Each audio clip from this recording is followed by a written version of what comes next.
Continue रखेंगे। आज हम करंट इलेक्ट्रिसिटी वाला जो आपका चैप्टर है वो भी स्टार्ट करते हैं। सिंस लाइट वाला चैप्टर क्या है बहुत लेंथी है तो उसको कंप्लीट होने में थोड़ा सा टाइम लगेगा, हम सारी चीजें बहुत डीपली देख रहे हैं तो साथ ही साथ ये वाला चैप्टर भी हम डील करते हैं ताकि बोरिंग ना हो हमारा जो सिलेबस है वो। और जो लोग भी चैनल पे नए हैं चैनल को सब्सक्राइब कीजिए, लाइक कीजिए, शेयर कीजिए। भाई करंट इलेक्ट्रिसिटी हमको डील करनी है तो इसके लिए सबसे पहले जो चीज हमको समझनी है वो है चार्ज। क्या समझना है हमको? चार्ज के बारे में समझना है कि चार्ज या जिसको आप आवेश बोलते हैं वो होता क्या है। देखो चार्ज एक फंडामेंटल क्वांटिटी है। हमको मालूम है कि फिजिक्स में हमारे पास 7 फंडामेंटल क्वांटिटीज अवेलेबल है, जैसे आपका लेंथ, मास, ये सारी चीजें हो गई ना, उन्हीं में से एक है चार्ज। क्या है? चार्ज। अब फंडामेंटल क्वांटिटी है तो इसका कोई यूनिट भी होगा, तो चार्ज की जो यूनिट है, जो इसकी इकाई है वो है कूलम। क्या है? कूलम है, जिसको आप C से रिप्रेजेंट करते हैं। ठीक है, तो कूलम क्या है? चार्ज की यूनिट है। एक एक करके सारी चीजें समझना है। आज की क्लास बहुत बेसिक रहने वाली है लेकिन बहुत ही फंडामेंटल क्लास है भाई। आगे की चीजें समझने के लिए आपको ये सारे कंसेप्ट्स क्लियर रखने होंगे माइंड में। ठीक है, फंडामेंटल क्वांटिटी चार्ज को हम डील करते हैं। सबसे पहले आता है इसके टाइप्स पे कि चार्ज कितने टाइप्स के होते हैं। तो भाई चार्ज हमारे पास 2 टाइप्स के अवेलेबल हैं।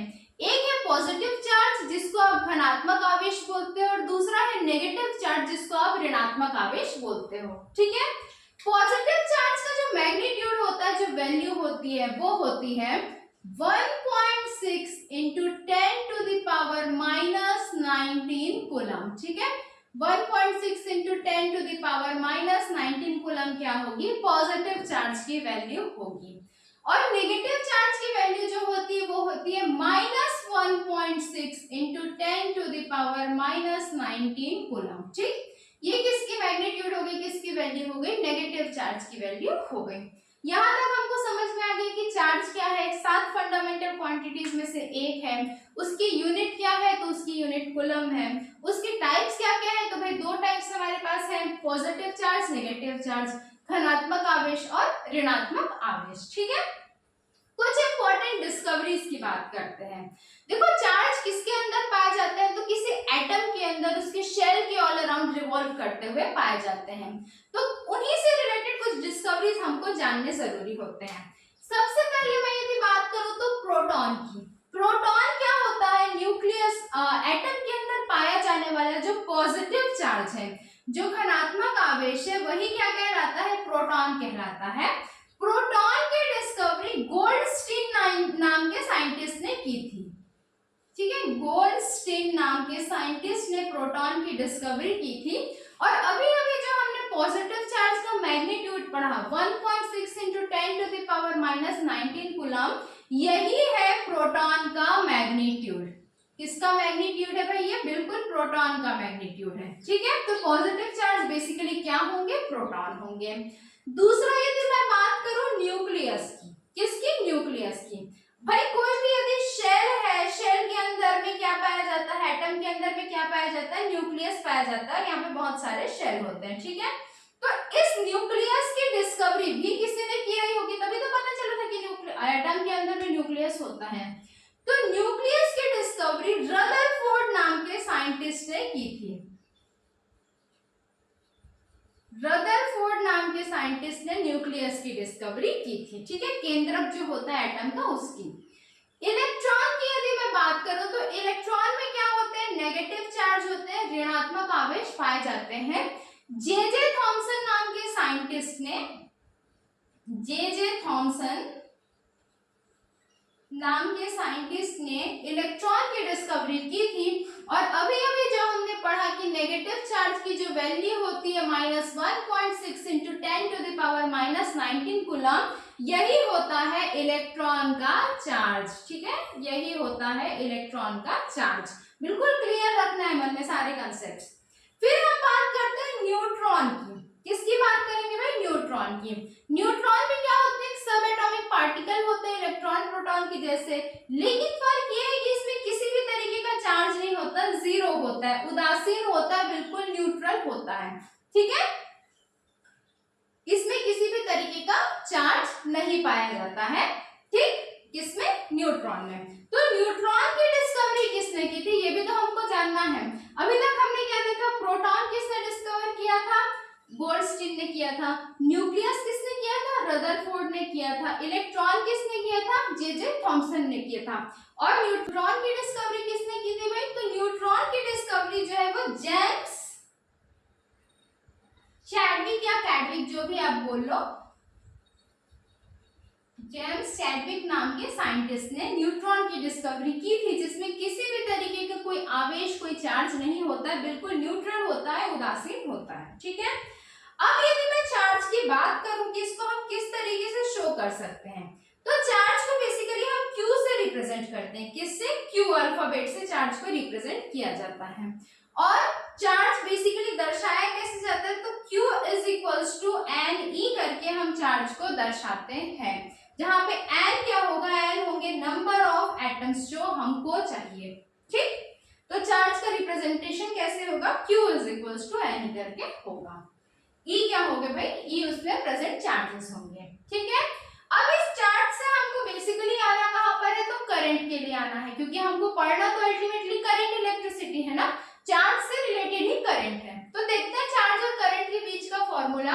तो चार्ज और करंट के बीच का पहला फॉर्मूला होता है I is equals to Q upon T। I क्या होगा, करंट का जो रिप्रेजेंटेशन होता है वो हम I से शो करते हैं। किससे, अल्फाबेट कैपिटल I से हम करंट को शो करते हैं। तो एक्चुअली में करंट क्या होता है, charge per unit time, charge per unit time. ठीक है, यदि मैं पूरा लिखूं तो क्या होगा, ये होगा आपका चार्ज पर यूनिट टाइम। ठीक है, चार्ज अपॉन टाइम। क्यों, चार्ज को हम किससे शो करते हैं, Q से, और टाइम को किससे शो करते हैं, T से। इसीलिए I इज इक्वल्स टू क्या होता है, Q अपॉन T। ठीक, अभी मैंने क्या बताया, हम Q को कैसा लिख सकते हैं, NE लिख सकते हैं। N क्या होंगे भाई, N नंबर्स होते हैं, हमेशा N क्या होते हैं, नंबर्स होते हैं। और E क्या होते हैं, E जो इसमें प्रेजेंट सब एटॉमिक जो पार्टिकल्स होते हैं वो होंगे। ठीक है, तो इस तरीके से हम I का एक और रिप्रेजेंटेशन भी लिख सकते हैं, I is equals to NE upon T। अब ये डिपेंड करता है, ये सारे फॉर्मूलेस कि आपको न्यूमेरिकल किस तरीके से पूछा जा रहा है। दोनों के ऊपर आगे की क्लासेस में हम क्वेश्चन प्रैक्टिस करेंगे। ठीक है, चार्ज की जो यूनिट होगी, सॉरी करंट की जो यूनिट होगी, करंट की यूनिट जो होती है वो होती है एम्पियर। कहाँ क्या होगी, एम्पियर। इसकी यूनिट मैं यहाँ साइड में कहीं पर लिख देती हूँ। ठीक है, यूनिट क्या होगी, एम्पियर होगी। किसकी, करंट की यूनिट क्या होगी, एम्पियर होगी, जिसको हम A से शो करते हैं। ठीक है, सारी बातें आपको ध्यान रखने, कंफ्यूजन नहीं रखना है, बहुत सारे अल्फाबेट सारे, इसीलिए मैं बेसिक से सारी चीजें बता रही हूँ। चार्ज का रिप्रेजेंटेशन Q से होता है, करंट का रिप्रेजेंटेशन I से होता है। एम्पियर क्या होगी, एम्पियर करंट की यूनिट होगी, जिसका रिप्रेजेंटेशन A से होगा। जबकि कूलम क्या होगी, कूलम चार्ज की यूनिट होगी, जिसका रिप्रेजेंटेशन C से होगा। सारी चीजों को एक एक करके समझते हुए चलना है। ठीक है, तो एम्पियर किसकी यूनिट हो गई, एम्पियर करंट की यूनिट हो गई। अब मैं बात करती हूँ क्वांटिटी की।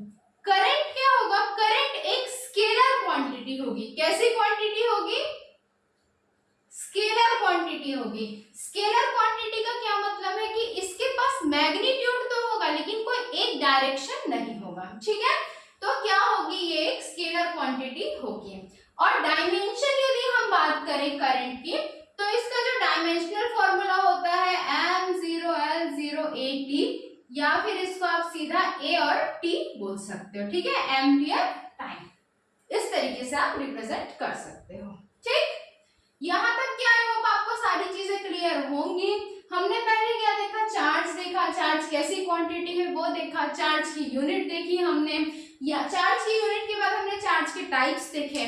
उसके बाद चार्ज से रिलेटेड कुछ इंपॉर्टेंट डिस्कवरीज देखी, प्रोटॉन की, न्यूट्रॉन की, इलेक्ट्रॉन की, न्यूक्लियस की, इन सब की डिस्कवरी देखी। इनके चार्जेस को हमने डिस्कशन किया और इसमें कौन कौन से साइंटिस्ट ने इनको डिस्कवर किया था वो देखा हमने। फिर हमने चार्ज से एक फॉर्मूला डिराइव किया कि चार्ज क्या होता है, क्यू चार्ज जो है हम क्यू से रिप्रेजेंट करते हैं और एन ई इसका फॉर्मूला होता है। फिर हमने करंट देखा कि करंट क्या होता है, तो ये करंट बेसिकली क्या होता है, rate of flow of charge. Charge जो जितना ज्यादा फ्लो करते हैं उसी को हम क्या बोलते हैं, करंट बोलते हैं। तो चार्ज पर यूनिट टाइम, किसी पर्टिकुलर टाइम में चार्ज जो है वो कितना ज्यादा फ्लो करेंगे, आवेश जो है वो कितना ज्यादा फ्लो करेंगे। अच्छा, फ्लो करने में कौन सा चार्ज सबसे ज्यादा यूज होता है, तो ये जो ई होता है ना, वो हर चार्ज के लिए नहीं होता, ये इलेक्ट्रॉन के लिए होता है। करंट के फ्लो के लिए जो रिस्पॉन्सिबल होता है वो चार्ज होता है इलेक्ट्रॉन। इलेक्ट्रॉन के फ्लो को ही हम करंट से दर्शाते हैं। करंट जब फ्लो होता है तो उसमें न्यूट्रॉन फ्लो नहीं होता, प्रोटॉन फ्लो नहीं होता है, उसमें सिर्फ और सिर्फ क्या फ्लो होता है भाई, इलेक्ट्रॉन फ्लो होता है। ठीक है, इसीलिए यहाँ पे जो सब एटॉमिक चार्ज है वो किसके लिए, ई है। यदि आप चाहो तो एनी का मैं पूरा लिख देती हूँ, कंफ्यूजन हो तो। एनी क्या होता है, number of charge, N number of charge, और ई क्या होगा आपका, इलेक्ट्रॉन। ठीक है, कितने इलेक्ट्रॉन्स है वो। इस तरीके से हम क्या करते हैं, चार्ज निकालते हैं। फिर चार्ज और करंट के बीच का हमने रिलेशन देखा। करंट आई से रिप्रेजेंट करते हैं और आई क्या होता है, चार्ज पर यूनिट टाइम, कि rate of flow of charge per unit time, किसी पर्टिकुलर टाइम में कितना चार्ज जो है वो फ्लो हो रहा है, कितने इलेक्ट्रॉन फ्लो हो रहे हैं। क्वांटिटी होती है करंट की एम्पियर, किस तरीके का यूनिट क्या होता है, एम्पियर, किस तरीके की क्वांटिटी होगी, स्केलर क्वांटिटी होगी।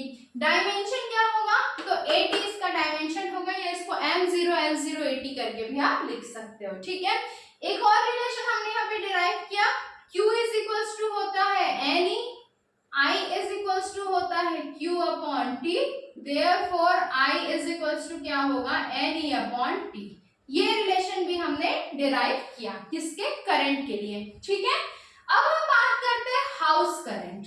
हाउस करंट, मैंने अभी बोला कि चीजों को प्रैक्टिकल लाइफ से रिलेट करके पढ़ना है। तो हमारे घरों में जो करंट फ्लो होता है वो कितना एम्पियर आता है, तो हमारे घरों में 2 एम्पियर के करंट का फ्लो जो होता है वो हमको मिलता है, जबकि फैक्ट्रीज में जो करंट की सप्लाई होती है वो कितनी होती है, लगभग 4 एम्पियर के आसपास होती है। ठीक है, अच्छा, अब हम बात करते हैं लाइक चार्जेस और अनलाइक चार्जेस की। लाइक चार्जेस मतलब सेम चार्ज, अनलाइक चार्जेस मतलब ऑपोजिट चार्ज। ठीक है, तो लाइक चार्जेस हमेशा क्या करते हैं, एक दूसरे को दूर करते हैं, रिपेल करते हैं। क्या करेंगे, रिपेल करेंगे। ठीक है, जबकि जो अनलाइक चार्जेस होते हैं, अपोजिट चार्जेस क्या करेंगे, एक दूसरे को अट्रैक्ट करेंगे। ये कंसेप्ट तो आप बहुत अच्छे से समझते हैं सब। ठीक, like charges repel each other, जबकि अनलाइक या opposite charges attract each other. ठीक है, अब चार्ज जो होते हैं वो क्या प्रोड्यूस करते हैं, बहुत बड़ा क्वेश्चन है। जनरली आपसे ये क्वेश्चन पूछ दिया जाए कि चार्जेस प्रोड्यूसेस क्वेश्चन मार्क, तो भाई चार्जेस हैं, चार्जेस को यदि हम फ्लो करा रहे हैं तो किसी पर्पस से तो करा रहे होंगे। तो चार्जेस जो है जब फ्लो होते हैं तो वो इलेक्ट्रिक फील्ड प्रोड्यूस करते हैं। क्या करते हैं, इलेक्ट्रिक फील्ड प्रोड्यूस करते हैं, और इसी इलेक्ट्रिक फील्ड को हमको डिटेल में पढ़ते हुए चलना है। ठीक है, आज की क्लास जो लोग पहली बार देख रहे हैं उनके लिए थोड़ा सा टफ होगा, जो जिन्होंने पहले इस चैप्टर के साथ कभी भी डील नहीं किया है। अदरवाइज बहुत इजी है, बहुत सिंपल वे में आपको धीरे धीरे सारी चीजें समझ आती जाएंगी। बेसिक से सब कुछ पढ़िए, और जो लोग भी लाइट वाला जो वीडियोस है वो नहीं देखे तो प्लेलिस्ट में एक बार जाके चेक कर सकते हैं। बाकी केमिस्ट्री, बायोलॉजी, ये सबके सेक्शंस भी अवेलेबल है। तो ठीक है, फिर कीप ऑन स्टडिंग, और ठीक मिलते हैं फिर अगली क्लास में। Okay, bye bye, take care.